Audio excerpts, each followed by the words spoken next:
Yes class 11th।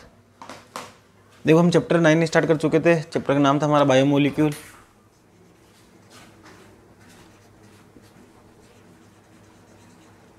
ठीक, कल हमने कुछ देखा था माइक्रोमोलिक्यूल्स क्या होते हैं, बायो माइक्रोमोलिक्यूल्स क्या होते हैं, बायो मैक्रोमोलिक्यूल्स क्या होते हैं, और ऑर्गेनिक कंपाउंड और इनऑर्गेनिक कंपाउंड का एनालिसिस कैसे किया जाता है, इसके बारे में हम बात कर ली थी। आज देखो एक इम्पोर्टेंट टेबल है, ठीक है, टेबल 9.1 है। इससे कई बार क्वेश्चंस बन जाते हैं, तो देखते हैं वो टेबल किसके बारे में। Comparison of element present and non living and living matter. हम कंपेरिजन करेंगे कि कौन से एलिमेंट ऐसे हैं जो लिविंग में ज़्यादा पाए जाते हैं और नॉन लिविंग में कम पाए जाते हैं, और ऐसे एलिमेंट जो नॉन लिविंग में ज़्यादा पाए जाते हैं और लिविंग में कम पाए जाते हैं। मतलब नॉन लिविंग की बात कर रहे हैं तो हम अर्थ क्रस्ट की बात कर रहे हैं, ये ध्यान रखना। किसकी बात कर रहे हैं बेटा? नॉन लिविंग की बात कर रहा हूँ तो मैं अर्थ क्रस्ट की बात कर रहा हूँ। तो हमारी एक टेबल है 9.1, ठीक है। Comparison of elements present in non-living and living matter। तो ये टेबल के बारे में हम पूरा इस टेबल को एनालिसिस करेंगे क्या होता है। देखो पहले मैं आपको टेबल बना बता देता हूँ कौन कौन से है। सिलिकॉन,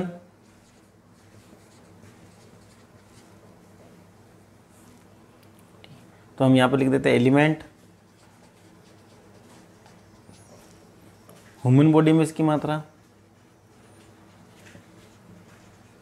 और अर्थ क्रस्ट में, ठीक है। तो पहला एलिमेंट ले रहे हैं हम बेटा सिलिकॉन। तो सिलिकॉन की बात करेंगे तो ह्यूमन बॉडी में बिल्कुल नेग्लिजिबल होता है। क्या होता है? नेग्लिजिबल, ठीक है। जबकि अर्थ क्रस्ट की अगर बात करें तो इसका मात्रा क्या बेटा? 27.7%, ठीक है। अगर हम मैग्नीशियम की बात करें,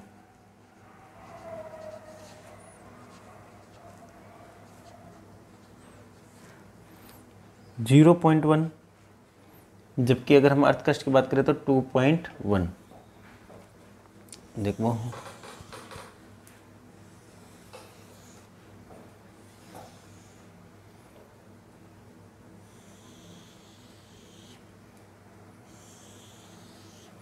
दूसरा हो गया हमारा मैग्नीशियम। तीसरा हम बात करेंगे सोडियम की। तो सोडियम 0.2 ह्यूमन बॉडी में, जबकि अर्थ क्रस्ट पर 2.8 सोडियम हो गया। उसके बाद हम बात करेंगे सल्फर की। 0.3 और 0.03। सल्फर के बाद हम बात करेंगे हाइड्रोजन की।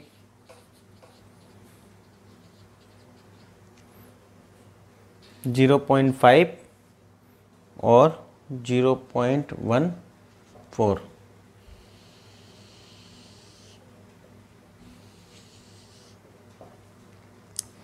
इसके बाद हमारा आता है कैल्शियम, नाइट्रोजन, कार्बन और ऑक्सीजन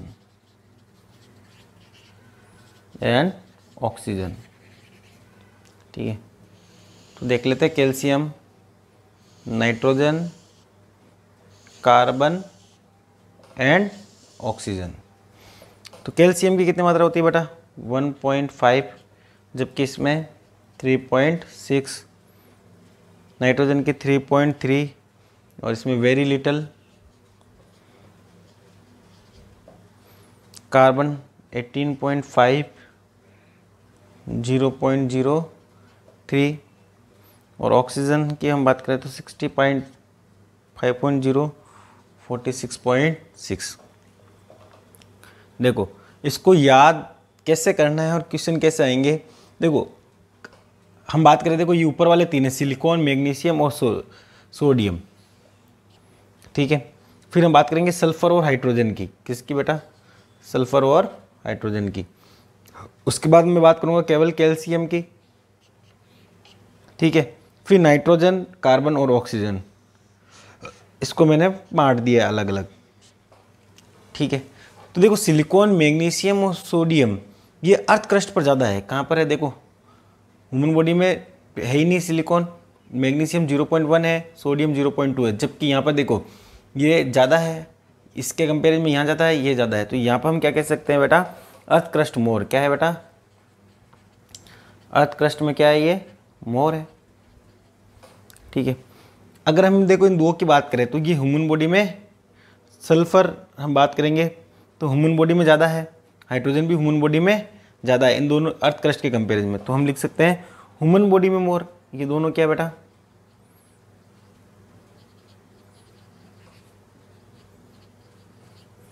मोर। अब देखो एक और है जो अर्थ क्रस्ट में ज़्यादा है, तो यहाँ लिख देना अर्थ क्रस्ट में मोर,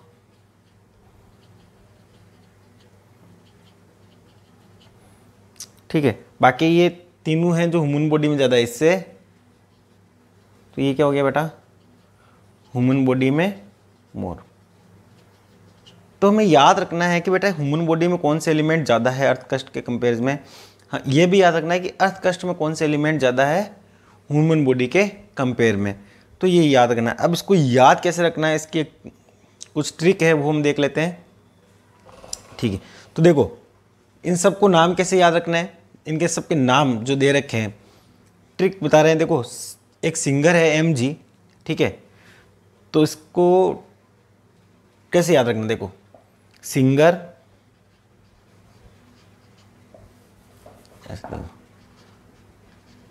सिंगर MG नहीं, सिंगर का नाम है MG नहीं, सुल्तान हैदर मूवी का, सुल्तान हैदर मूवी का, एक सुल्तान हैदर मूवी है, ठीक है। तो उसका सिंगर MG नहीं है, तो कैसे याद रखें, सिंगर MG नहीं, सुल्तान हैदर मूवी का, बट नाइस ऑफिशियल सॉन्ग। लेकिन सॉन्ग कैसा है, बट नाइस ऑफिशियल सॉन्ग। इनसे सारे हम याद कर लेंगे एलिमेंट्स कौन कौन से हैं। देखो सिंगर से हो जाएगा हमारा सिलिकॉन, क्या हो जाएगा बेटा, सिलिकॉन, ठीक है। MG से हो जाएगा मैग्नीशियम, मैग्नीशियम,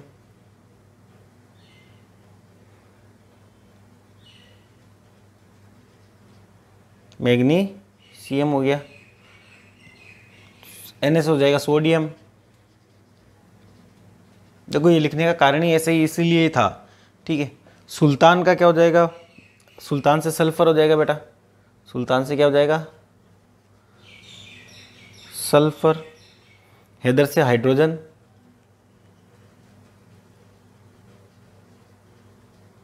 ठीक। मूवी से कुछ नहीं, का में सी ये लिखना बेटा, इसका हो जाएगा कैल्शियम, क्या हो जाएगा, कैल्शियम, ठीक है। नाइस से याद रखना नाइट्रोजन, कार्बन और O से ऑक्सीजन, ठीक है। तो नाइस से नाइट्रोजन, C से कार्बन, O से ऑक्सीजन, ठीक है। तो ये सारे याद करने के ट्रिक है हमारे। कैसे याद करना है इस टेबल को, सिंगर MG नहीं, सुल्तान हैदर मूवी का बट नाइस ऑफिशियल सॉन्ग, ठीक है। तो ये याद कर लेना, ये ट्रिक है, इससे हमें याद हो जाएगा ये सारे एलिमेंट कौन कौन से हैं, ठीक है। कौन कौन से हो गए बेटा, देखो सिंगर से सिलिकॉन, MG से मैग्नीशियम, नहीं से Na से आता है नहीं में, तो Na से सोडियम, सुल्तान से सल्फर हो गया, हैदर से हाइड्रोजन हो गया, और का से कैल्शियम हो गया, बट नाइस से क्या हो गया, नाइट्रोजन और कार्बन, ऑफिशियली सॉन्ग में O से ऑक्सीजन हो गया, ठीक है। तो ये तो सारी टेबल हमें याद ही हो जाएगी कि कैसे है, ये आपको याद करने पड़ेंगे। लेकिन अब किसमें ज़्यादा कौन सी चीज़ें हैं वो कैसे याद करेंगे बेटा, देखो ह्यूमन बॉडी में क्या ज़्यादा है, ठीक है। अगर मैं बात करूँ ह्यूमन बॉडी में क्या आया है, तो मोर इन ह्यूमन बॉडी, ठीक है। अगर हम ह्यूमन बॉडी की बात करें तो इसमें क्या ज़्यादा है, देखो ह्यूमन बॉडी में दो तो ये हो गए, ठीक है, और 3 ये हो गए, 5 है, क्या है बेटा, 5। तो क्या करेंगे, OCN में सल्फर और हाइड्रोजन कैसे याद कर लेंगे, ठीक है। OCN में सल्फर एंड हाइड्रोजन क्या है बेटा, OCN में देखो, OCN में सल्फर एंड हाइड्रोजन। इस ट्रिक से हमें याद हो जाएगा कि ह्यूमन बॉडी में कौन कौन से एलिमेंट ज़्यादा है, ठीक है। O से ऑक्सीजन, ठीक है, C से कार्बन, ठीक, N से नाइट्रोजन, ये ह्यूमन बॉडी में ज़्यादा है ना बेटा। तो O से ऑक्सीजन, C से कार्बन, N से नाइट्रोजन, ठीक है। 5 हो गए, 5 थे। OCN में सल्फर और हाइड्रोजन याद रखना है, तो ऑक्सीजन, O से ऑक्सीजन, C से कार्बन, N से नाइट्रोजन, और क्या है बेटा ऑक्सीजन में सल्फर और हाइड्रोजन। तो ये 5 ऐसे एलिमेंट हैं जो तो ह्यूमन बॉडी में ज़्यादा है, क्या बेटा, ह्यूमन बॉडी में ज़्यादा है। अब मैं बता दूँ तो आपको कि बाकी जो बच जाएंगे पीछे वो कैसे किस में हो जाएंगे बेटा, अर्थ क्रस्ट में। तो मोर इन अर्थ क्रस्ट, ठीक है। तो मोर इन क्रस्ट की बात करेंगे तो सिंगर, Mg का नहीं, ठीक है। तो सिलिकॉन, मैग्नीशियम, ठीक, कैल्शियम और सोडियम क्या हो जाएगा बेटा, देखो सिलिकॉन, मैग्नीशियम, सोडियम और एक और हो गया ये कैल्शियम। तो इससे क्या हो जाएगा, सिलिकॉन,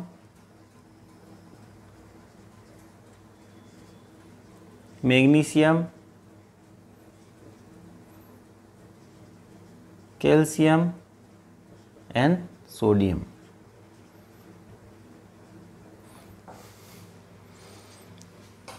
ठीक, तो ये सब क्या है, अर्थ क्रस्ट में मोर है, क्या है बेटा, ये सब है अर्थ क्रस्ट में मोर, अर्थ क्रस्ट में मोर ज़्यादा, ठीक है। तो टेबल को पूरा मैंने बना दिया है, ठीक। टेबल के किताब में कुछ दे रखे तो उसको ऊपर नीचे करके इसको सेट किया गया है।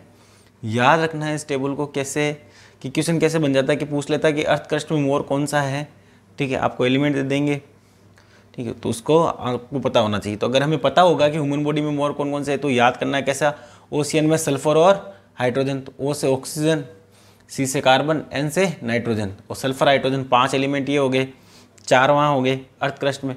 अर्थ क्रस्ट की बात करेंगे तो सिंगर, Mg का नहीं, ठीक है। तो सिलिकॉन, मैग्नीशियम, कैल्शियम और सोडियम ये अर्थ क्रस्ट में ज़्यादा है, ठीक है। और इन सबको याद करने का क्या तरीका है, कौन कौन से एलिमेंट्स दे रखे हैं, तो याद रखेंगे सिंगर, Mg नहीं, सुल्तान हैदर मूवी का बट नाइस ऑफिशियल सॉन्ग। तो इन सब से ये हमें 9 के 9 सारे याद हो जाएंगे। और ये ह्यूमन बॉडी में कौन से ज़्यादा है ये हमें इससे याद हो जाएगा बेटा, ठीक है। और अर्थ क्रस्ट में कौन से ज़्यादा है ये हमें इससे पता चल जाएगा। तो ये टेबल है, इंपॉर्टेंट है। देखो क्वेश्चन NCERT के मतलब बुक में दे दिया है, तो मतलब किसी से भी क्वेश्चन कुछ भी बन सकता है। तो इसका एनालिसिस पूरा टेबल का हमें आना चाहिए कि कौन से ह्यूमन बॉडी में ज़्यादा है, कौन से अर्थ क्रस्ट में एलिमेंट्स ज़्यादा है, ठीक है। अगर इसकी वैल्यू याद कर पाओ तो बहुत ही अच्छी बात है, नहीं कर पाओ तो लेकिन ये चीज़ें आपको याद होनी चाहिए, ठीक है। अगर वैल्यू याद नहीं रहेगी, अगर ये चीज़ें याद है तो हम क्वेश्चन को सोल्व कर लेंगे, ठीक है। तो ये याद हो जाएगा बेटा कि कौन कौन से एलिमेंट है, silicon, magnesium, sodium, sulphur, hydrogen, calcium, nitrogen, carbon, oxygen, ठीक है। याद करने का तरीका मैंने आपको बता दिया है, सिंगर, Mg नहीं, किसका, सुल्तान हैदर मूवी का बट नाइस ऑफिशियल सॉन्ग, ठीक है। सिंगर से सिलिकॉन हो गया, Mg से मैग्नीशियम हो गया, सोडियम हो गया, सुल्तान से सल्फर हो गया, हैदर से हाइड्रोजन हो गया, का से कैल्शियम हो गया, ठीक है। N से नाइट्रोजन हो गया, C से कार्बन हो गया, O से ऑक्सीजन हो गया। ये तो हो गए सारे के सारे एलिमेंट। अब हमको पता लगाना है कि यार ह्यूमन बॉडी में कौन कौन से ज़्यादा है सर, उसको कैसे याद करें। तो याद करना है OCN में सल्फर और हाइड्रोजन, ठीक है। तो OCN से ऑक्सीजन, C से कार्बन और N से नाइट्रोजन और सल्फर और हाइड्रोजन। और अर्थ क्रस्ट में बाकी जो पीछे बच जाएंगे वो और क्या हो जाएंगे अर्थ क्रस्ट के, फिर भी सिलिकॉन, मैग्नीशियम, कैल्शियम और नाइट्रोजन, ये किस में हो जाएंगे अर्थ क्रस्ट में मोर। तो इस टेबल के बारे में देख लेना थोड़ा, ठीक है। इसका पूरा एनालिसिस कर लिया है हमने। अब देखो ये जो चैप्टर है इसको हमने मेरे हिसाब से सेट कर रखा है। बहुत सारी चीज़ें अलग अलग दे रखी है, जैसे अमाइनो एसिड दे रखा है, तो अमाइनो एसिड से रिलेटेड ही क्या होगी, प्रोटीन स्ट्रक्चर होगी। तो इसमें पहले अमाइनो एसिड दे दिया, फिर बाद में जाके प्रोटीन स्ट्रक्चर दिया है, ठीक है। तो इस चैप्टर को हमने थोड़ा सा इसको कंटिन्यूटी करा है, तो आप घबराए नहीं कि सर ये इसके बाद ये टॉपिक नहीं आया, इसके बाद ये टॉपिक नहीं आया, सारा चैप्टर कवर हो जाएगा। मैं जैसा आपको कराता जा रहा हूँ वैसे ही आपको करना है। ठीक, ये हो गया याद अच्छे से। आई होप आप अच्छे से इसको याद कर लेंगे।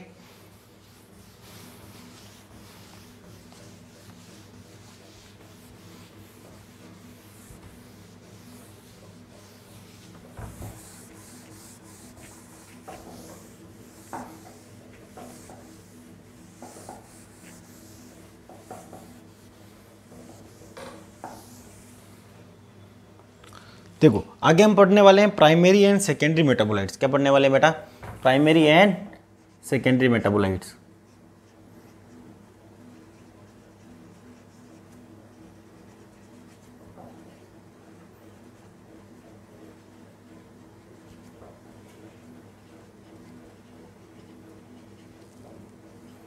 कि प्राइमरी मेटाबोलाइट्स क्या होते हैं एंड सेकेंडरी मेटाबोलाइट्स क्या होते हैं। तो पहले देखते हैं मेटाबोलाइट्स क्या है। तो metabolites are intermediate and product of metabolism. देखो सारी हमारी बॉडी की जो रिएक्शंस होती है, चाहे कैटाबॉलिज्म हो चाहे एनाबॉलिज्म हो, सारी रिएक्शंस को हम क्या बोलते हैं बेटा? मेटाबॉलिक रिएक्शंस बोलते हैं। क्या बोलते हैं बेटा? ठीक है, जहाँ हमारी बॉडी की जितनी भी रिएक्शंस होगी वो क्या कहलाएगी? मेटाबॉलिक रिएक्शंस कहलाएगी। ठीक है, अब उस मेटाबॉलिक रिएक्शंस से जो इंटरमीडिएट प्रोडक्ट बन रहे हैं, ठीक है ना, intermediate and product of metabolism, उसको क्या बोलते हैं? मेटाबोलाइट्स। तो हम लिख सकते हैं मेटाबोलाइट्स क्या हो गया? तो metabolites are intermediate and product of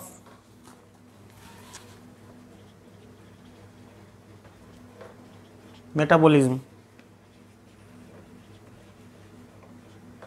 ठीक है, मेटाबॉलिज्म को जो इंटरमीडिएट एंड प्रोडक्ट होते हैं, ठीक है, बहुत सारे जो रिएक्शंस होगी तो बहुत सारे प्रोडक्ट बनेंगे। उन प्रोडक्ट को क्या बोल दिया हमने? मेटाबोलाइट्स। क्या बोल दिया? ठीक है, अब हम मेटाबोलाइट्स की बात करें तो किसके लिए यूज़ करते हैं? ठीक है, तो टर्म मेटाबोलाइट्स किसके लिए यूज़ किया जाता है बेटा? टर्म जो मेटाबोलाइट्स है is used only for small molecule. किसके लिए यूज में लिया जाता है बेटा? स्मॉल मॉलिक्यूल के लिए यूज में लिया जाता है। तो स्मॉल मॉलिक्यूल्स अगर जो बन रहे हैं उसके लिए हम क्या यूज करते हैं? Term metabolites. जैसे अमाइनो एसिड, शुगर, ठीक है, etc. Function of metabolites, metabolites का फंक्शन क्या है बेटा?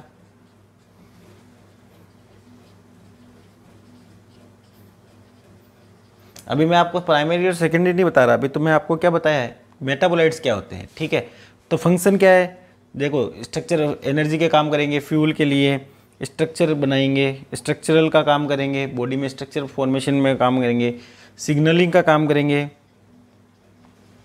ठीक है, बॉडी में सिग्नलिंग का काम करेंगे, और कोई स्टिमुलेशन करना है तो स्टिमुलेटरी का काम करेंगे, एंड इनिबिशन, किसी को रोकना है, स्टिमुलेशन को रोकना है तो वो इसी इनिबिशन का भी काम कौन करेगा? Inhibitory process.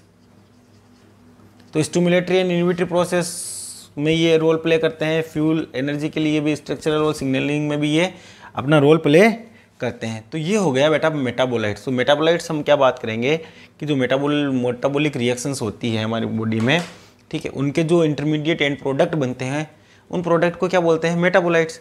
अब मेटाबोलाइट्स जनरली जो टर्म्स यूज़ किया जाता है वो स्मॉल मॉलिक्यूल के लिए किया जाता है, जैसे अमाइनो एसिड और शुगर। इनका फंक्शन क्या है? देखो ये स्ट्रक्चरल फंक्शन करते हैं, फ्यूल एनर्जी के रिलेटेड फंक्शन करते हैं, सिग्नलिंग में फंक्शन करते हैं, स्टिमुलेशन और इनहिबिटरी फंक्शन भी करते हैं। अब हम आगे देखेंगे प्राइमरी और सेकेंडरी मेटाबोलाइट्स। तो प्राइमरी मेटाबोलाइट्स क्या है और सेकेंडरी मेटाबोलाइट्स क्या है?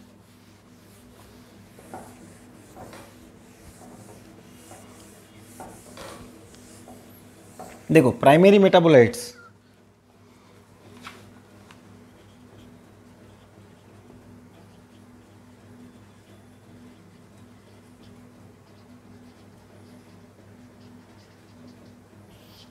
ठीक, directly involve the normal growth. देखो प्राइमरी मेटाबोलाइट्स मतलब वो एंड प्रोडक्ट जो बने हैं, ठीक है, मेटाबॉलिज्म रिएक्शंस के, वो तो मेटाबोलाइट्स कहलाते ही हैं।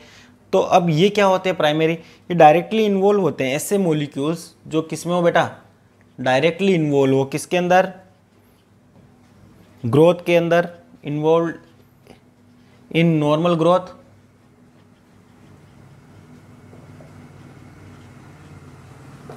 ठीक है, डेवलपमेंट एंड रिप्रोडक्शन, ठीक है। तो जो नॉर्मल फंक्शनिंग है हमारी बॉडी की, जैसे नॉर्मल ग्रोथ है, डेवलपमेंट है, रिप्रोडक्शन है, इनमें ये डायरेक्टली इन्वॉल्व होते हैं, ठीक है। Have identical function and play known role, ठीक है। इनका हमें रोल पता है कि ये जो मेटाबोलाइट्स हैं वो क्या फंक्शन करते हैं, इनका हमें रोल पता है। तो हमें क्या करते हैं बेटा, हैव आइडेंटिफिएबल फंक्शन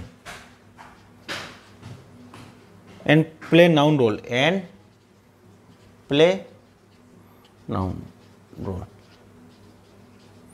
देखो इसको समझना बेटा, ठीक है। प्राइमरी मेटाबोलाइट्स क्या हो गए, ठीक, जैसे डायरेक्टली इन्वॉल्व होंगे नॉर्मल ग्रोथ में, किसमें, ठीक है, नॉर्मल ग्रोथ है, डेवलपमेंट है, रिप्रोडक्शन में, ये ऐसे मेटाबोलाइट्स क्या कहलाएंगे, प्राइमरी मेटाबोलाइट्स।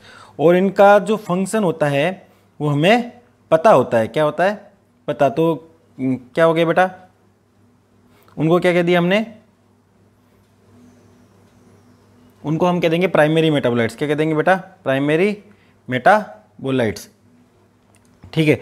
तो याद रखना, जैसे हम इसके एग्जांपल की बात करें तो अमाइनो एसिड है, ठीक है, एल्कोहल है,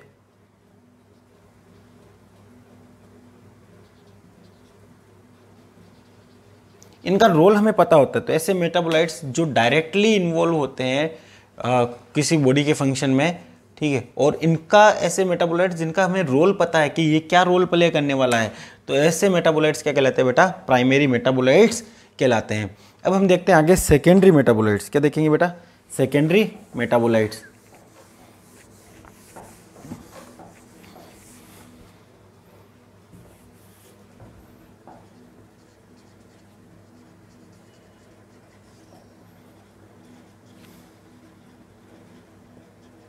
सेकेंडरी मेटाबोलाइट्स क्या होंगे, not directly linked to the process of growth and development, ठीक है, ये डायरेक्टली इन्वॉल्व नहीं होते हैं। तो हम लिख देंगे वो, देखो प्राइमरी जो मेटाबोलाइट्स वो डायरेक्टली इन्वॉल्व हो रहते हैं ग्रोथ एंड डेवलपमेंट में, ये डायरेक्टली इन्वॉल्व नहीं होते। तो नॉट डायरेक्टली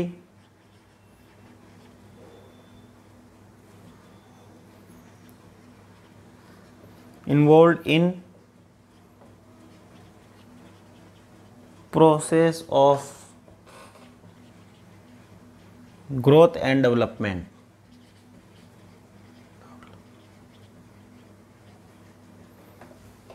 ठीक है। तो सारे, और हम देखो एक तो ये डायरेक्टली इन्वॉल्व नहीं होते, प्राइमरी मेटाबोलाइट डायरेक्टली इन्वॉल्व होते हैं। सेकेंड में याद रखना है, सेकेंडरी मेटाबोलाइट डायरेक्टली इन्वॉल्व नहीं होते ग्रोथ और डेवलपमेंट में। और इसमें क्या है कि हमें सारे जो सेकेंडरी मेटाबोलाइट्स का उनका क्या रोल है ये भी हमें पता नहीं है। तो हम नहीं जानते कि सारे मेटाबोलाइट्स का क्या रोल है। तो डू नॉट नाउ रोल कह दो या फंक्शन कह दो ऑफ ऑल सेकेंडरी मेटाबोलाइट्स, ठीक है। कुछ मेटाबोलाइट्स का हम जानते हैं लेकिन सारे सेकेंडरी मेटाबोलाइट्स का हम फंक्शन नहीं जानते, ठीक है। तो इनके एग्जाम्पल याद रखना, जैसे रबर है, ड्रग्स है, ठीक है, स्पाइसेस है, पिगमेंट है,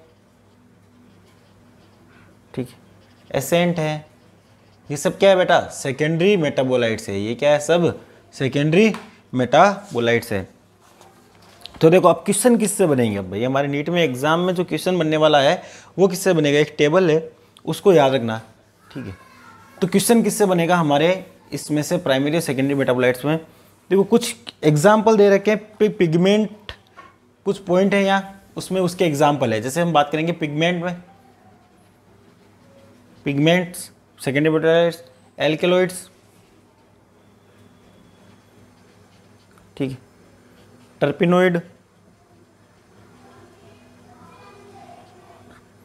essential oil, toxins, lectins, drugs, polymeric substance, polymeric substances. इनके एग्जाम्पल याद रखना है कि पिगमेंट में किस किस के एग्जाम्पल दे रखे हैं, तो याद रखना है हमें कैरोटीनॉइड,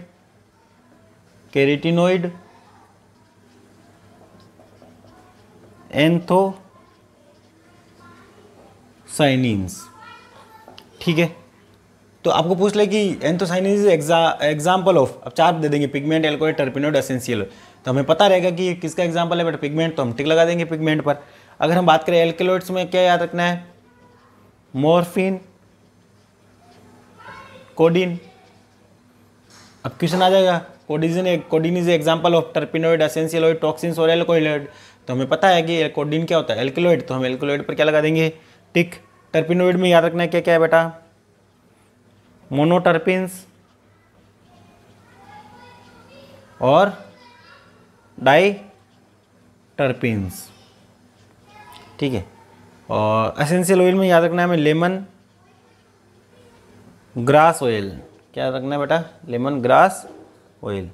ठीक है, टॉक्सिन्स में याद रखना है हमें एब्रिन और राइसिन। अब आपको एग्जाम में पूछ लिया कि ricin is example of toxin, lectin, टर्पेनॉइड, alkaloid. नहीं आता है तो कुछ भी तुक्का लगाएंगे, अगर आता है तो सीधा टॉक्सिन पर ही टिक लगेगा। ठीक है, लैक्टिन में याद रखना है ये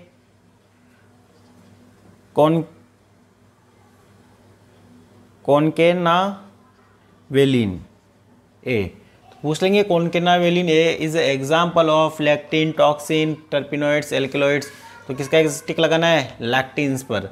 तो ये टेबल अगर हमें याद होगी तो ही हो पाएगा बेटा। ड्रग्स में अगर हम बात करेंगे, ठीक है, तो विरब्लास्टिन और क्यूरक्यूमिन। ठीक है, तो ड्रग्स में याद रखना है, इसमें याद रखना है हमें रबर, गम्स एंड सेलुलोज, ये याद रखना है इसमें। तो ये टेबल आपको याद रखनी है कि कौन सा एलिमेंट्स किसके अंदर आता है, तो वेरी इंपॉर्टेंट है, याद होना चाहिए। पिगमेंट में क्या है बेटा, कैरोटीनॉइड और एंथोसाइनिन। एल्कलॉइड में क्या है, मॉर्फिन और कोडीन। टर्पेनॉइड में क्या है, मोनोटर्पिन्स और डाइटर्पिन्स। एसेंशियल ऑयल में क्या है बेटा, लेमन ग्रास ऑयल। टॉक्सिन्स में क्या है, एब्रिन एंड राइसिन। लेक्टिन में क्या है, कॉनकेनावेलिन ए। ड्रग्स में क्या है, विरब्लास्टिन और करक्यूमिन। और पिगमेंट पॉलीमॉर्फिक सब्सटेंस में क्या है बेटा, रबर, गम और सेलुलोज। ठीक है, आई थिंक आपको अच्छे से ये याद हो जाएगा। ठीक है, आज हमने क्या पढ़ा बेटा, ध्यान रखना, प्राइमरी मेटाबोलाइट्स और सेकेंडरी मेटाबोलाइट्स, और एक इम्पोर्टेंट टेबल जिसके एलिमेंट में हमने कंपैरिजन किया उसकी मात्रा ह्यूमन बॉडी में और अर्थ क्रस्ट में, कि कौन से एलिमेंट ह्यूमन बॉडी में ज़्यादा है, कौन से अर्थ क्रस्ट में ज़्यादा है। अच्छे से याद करना है, कोई भी जो चीज़ पढ़ाई जा रही है उसको आपको हल्के में नहीं लेना है। इज़ अ वेरी इंपॉर्टेंट, हर एक पार्ट इंपॉर्टेंट है। Thank you very much.